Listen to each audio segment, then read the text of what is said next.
Hello, African Innovator and stakeholder. We'll learn more here on the Africa Innovation Podcast, brought to you by AfriConnect, Africa's #1 business and innovation networking platform. In this episode, we're going to discuss the importance of socio-cultural context for your data in Africa when doing business. If you're a first-time listener, welcome on board. And if you're a repeat listener, welcome back. I'm obligated by the powers of the algorithm and our marketing lead to ask you to follow us for more content like this, and also tell you that this program is brought to you by AfriLabs. AfriLabs is Africa's leading business innovation network, and we are present in 260 cities across 53 African states. So without further ado, let us get right into it. Social control context for African data, how to help you interpret data sets to be of best value to your business.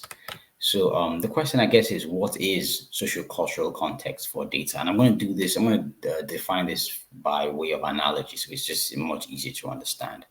Data has it that we have 186 million gamers in Africa, but 90% of these gamers play on mobile devices. So what does this tell us, right?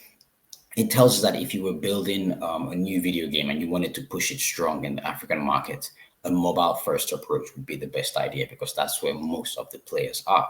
So, this is sort of, I guess, the information. Then the question of why is what gives it the social context. And the why is very simple. Generally, we don't have sort of this contract phone culture, where that is present in a lot of other countries. We have more of a parents buy you the phone, most likely for gamers who are generally like younger people. Parents hand you down the phone. So, this means to say that it's not just that we have most players on mobile, we have most players playing on hand-me-down mobiles or mobile phones that are bought by their parents, which are generally sort of mid-range. So even if you made a game for like super high-end, like the iPhone 15, it might not even fly as much, even though there is the 90% playing on mobile devices. So this is really where that context comes in, that social cultural context, understanding not just what the numbers are, but why the numbers are the way they are. And I hope that little introduction has warmed you up for what we have next. So, just to sort of recap that in a tight sentence, at the first level of gathering insights, we have data, and what all data really is just numbers on a spreadsheet for the most part. Then we make sense of this data to create information. So, we figure out things like what is the average, what is the median, what is the correlation with XYZ. And we sort of have, all these things. We can say, okay, the average does XYZ. Great. But now getting to the end of it, we then need insight. So the insight is now the why, which, like I explained earlier, is we know we have the 186 million gamers, we have the 90% on mobile, then that why, which I then went on to explain, the hand-me-downs, and we don't have the culture for getting the latest phone on contracts and stuff like that. So so you are looking to bring some money into the continent, which we're hoping you always are. Here are some things you sort of need to start thinking about when you're thinking, okay, what areas do I want to invest my money? The easiest bit, and I guess the most straightforward, is the tangible. This has to do with things that we can just pretty much see. So, well, maybe not see, but things like age, economic power, geographical location, stuff like that. That is, like I said, more just tangible. It's easily definable, I guess would be the word. So for age, for example, Africa is largely a very young continent. Fortunately, the life expectancy in a lot of countries are not so high as well, and we still have a birth rates on the incline. That's an upward incline.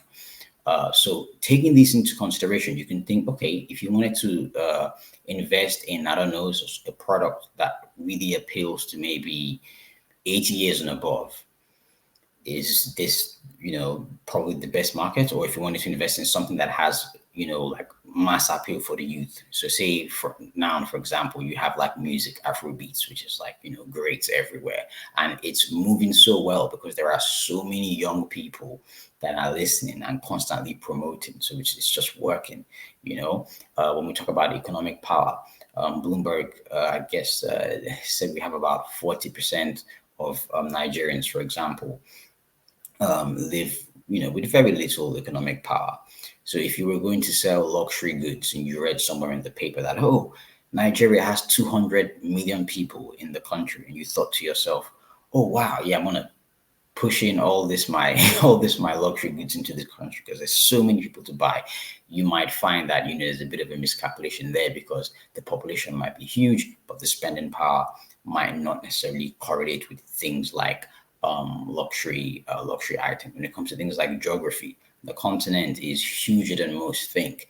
If you say you want to bring in winter clothing into Nigeria, or anything like you want to bring in heaters, for example, um, anywhere on the equator, probably not a good idea. So Nigeria, Ghana, Cameroon, maybe count us out.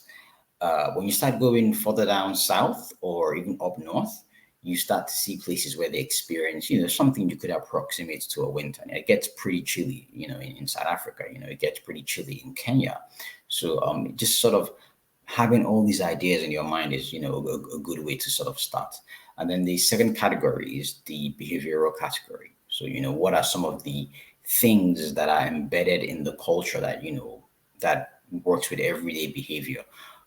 So I would say a good example of this is, let's say, when you have a baby in Nigeria, and I guess in a lot of I would in a lot of places in Africa, this is a very common practice. The woman's mom would come for a sort of like a little period to help and take care of the baby and stuff like that. Now this is something that is set into the culture. So if you wanted to advertise, I don't know, some new baby formula, for example, you could consider, oh, I want this ad to be shown to grandparents who have just had their grandkids being born, because like, oh, this is the normal behavior in this culture is that when the child comes, she would go and take care of them, and so yeah, so this just sort of like understanding these little cultural nuances, if you may. And then the last but not least is the moral. Now, for the moral, the best example I guess I can give, if we should stick to using grandparents, is say, I remember when I was in my A level in England, I used to work in an old people's home, and it was pretty interesting. And I would tell my dad, oh, like maybe one day we'll put you in a home, and he's like, no way, you're never going to never going to do that. And it's because the general African culture views the elderly as the job of the young to take care of. So generally, when you're too old, if your children cannot house you independently, they will keep you in their home. That is the practice. It's seen as really disrespectful to actually put someone in any kind of a home. If you did, you wouldn't even be able to say it to your friends. It would be considered a sort of like a moral failing, so to speak. So let's say, for example, you were thinking, oh, okay, I'm going to open a chain of old people's homes around, XYZ African country. That is something you have to think about. Like, is this something that is considered like, a morally normal thing to do in the region? And just to take a little break from all that, I'm going to tell you guys two stories, one about shoes and the other about champagne. So the shoe story, some of you might have heard this one before. It's this story where this shoe salesman is sent off to expand their shoe market, and he gets on a boat and he gets to this remote island. When he comes down, he realizes these guys are very fashionable. They wear nose rings, earrings, all manners of beads, all colors of whatever, but they don't wear shoes. So he calls his boss and he says, boss, I need the first boat out of here. These guys don't wear shoes. I'm wasting my time. And they pick him up. Then another guy comes from the same company and realizes, wow, these guys are really, really fashionable, but no one here has thought about shoes. And he calls his boss and he says, clear out the warehouse, everything we have, put it on the next boat, bring it down here. These guys love fashion and they've never even heard about shoes, and obviously you get the point of the story. But it's sort of to say that when you understand these cultures, then you can make an inference, even if you don't have quote unquote solid data. So, say for example, if you went there and you did a study of how many people buy shoes in this island, how much they typically spend on shoes, you'd come out with 0, 0. But it doesn't mean that you can't introduce shoes to the market. It's just they're already fashionable. They just don't know about shoes yet. And yeah, so I hope you enjoyed that little story. And the champagne story is also sort of related. So I don't know if you guys know this, but Nigeria is Africa's #1 champagne importer. So we drink the most champagne in the entire continent. And you might expect this to be South Africa because, they have the most vineyards. They are very sort of like heavy on wine. And, champagne is just pretty much sparkling wine made in the Champagne region of France. And you would imagine they have, generally speaking, better spending power. So you would think, oh yeah, they should, drink more. But no, they don't. And the reason is simple. We have a party culture in Nigeria, a huge party culture, and the party culture is tied to bottle service. You don't go to the club in Lagos and ask for shots or just a double on a Coke, or no. If you go and you ask for a bottle, can I get a bottle of champagne or a bottle of cognac or whatever? And if we're a four, we're not gonna buy, oh, first round's on me, second round. No, no, no. We're gonna contribute our money together and we're gonna buy a bottle. That is the sort of the standard of how we party. So generally, we're going to out bottle any other country because it's just baked into the culture. Whereas if you're doing studies and you said, okay, champagne is typically a luxury good, so we need to check how much do people have to spend on luxury in XYZ, and in AB it wouldn't show up because it wouldn't show up as clearly because all that data is not going to know that we love to party. So yes, I hope you've enjoyed that little break, and now we can get back to almost closing. So sort of bring it back to, I guess, a more modern, relevant subject. We're going to talk about fintechs. Initially, and includes when I was growing up, I'm not going to give away my age, but you can do the math. I grew up in a time before the rise of the fintech, and you can see the youth on my face. And back then, what happened was when you get to a certain age, your parents took you to the bank, called their account manager, said, oh, we're here to open an account for him. And then they'd open the account. Your parents would provide, some electric bill or, whatever proof of, address and stuff like that. So naturally, almost everyone, it was just a thing that 90 whatever percent of the time, your first bank account would be with a bank your parents already banked with, because that was it's almost like a rite of passage. Flash forward now, a lot of these fintech guys came in and figured out, how do we solve this problem? We need to make sure you don't even need to go to the bank to open this account. And that is sort of where it started. And they figured, okay, and you don't need all these utility bills, and we're gonna just create something where you can go online, you can do it yourself. Your parents don't even have to know. And that's where we are now. And in fact, now, even just with your mobile phone number, you almost have like a little mini bank account going on, And this completely shifted the culture of how people get to open their first bank accounts, So this kind of, I sort of use this example to show that you having the data doesn't mean you can't do things outside the data, but you need the information to know that, okay, this is why, because they're opening with their parents because they need someone to take them to the physical building. They need someone to provide some kind of utility bill, which wouldn't even be in the kid's name, obviously. So yeah, and if you sort of track other countries where maybe they have like student loans, you find out that people get to a certain age, they want to open an account to receive their student loans. There's a limited set of banks that can receive the loan, so you're sort of forced to open with them, and that becomes your first account.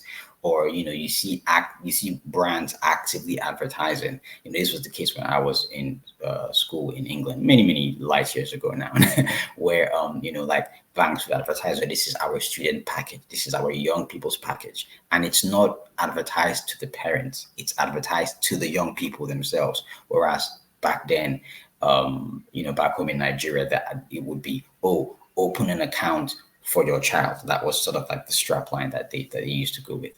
But yeah, so I hope this is sort of put the need to have this cultural perspective in mind when you want to invest in places like Africa.